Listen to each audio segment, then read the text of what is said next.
Hello, I'm Michael Lynch, and I'm running for U.S. Congress in Michigan's 2nd Congressional District. There are a number of differences between me and my opponent, John Moolenaar, one of which is a question about where we live.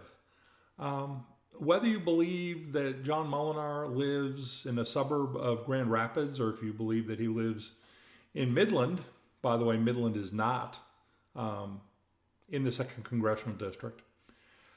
This reflects the fact that he has never lived in a rural area in his life.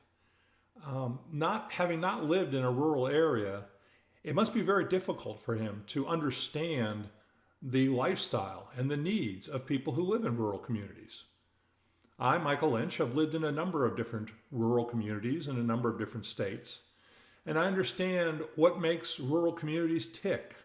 I understand the closeness and cohesiveness of people who live in rural areas and how important it is to be able to count on your neighbor and to be able to know your neighbor.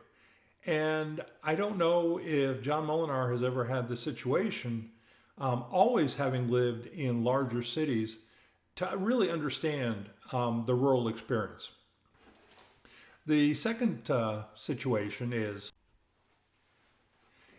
I wonder how it feels to lose your best friend. And by that, what I mean is that John Moolenaar started his career as a chemist with Dow Chemical. But now, all these years later, Dow Chemical has chosen not to support him. And the big reason they've decided not to support him is because his stances on China, which happens to be a major market for Dow Chemical.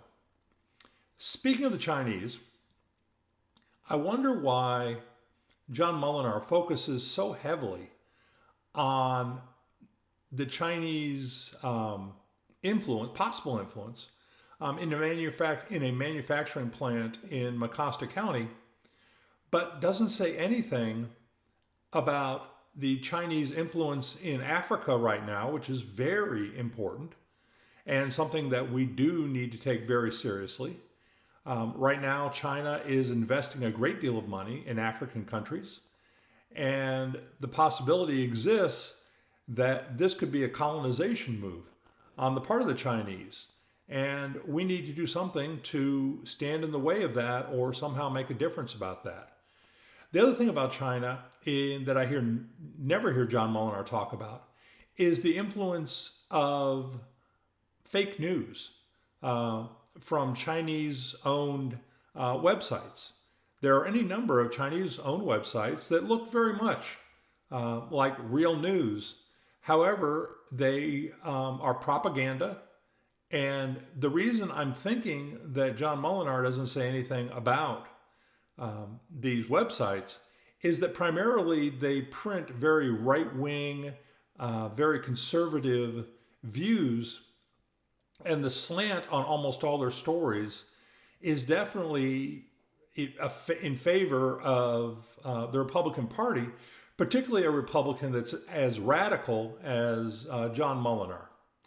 Speaking of radical, John Moolenaar is the embodiment of Project 2025. John Moolenaar would love to see the Department of Education go away. He would like to see the Environmental Protection Agency go away. He wants to see the National Oceanic and Atmospheric Administration go away. These are the people who predict our weather and who predict hurricanes and plot hurricanes and warn people when hurricanes are coming. He even would like to defund the Federal Emergency Management Administration.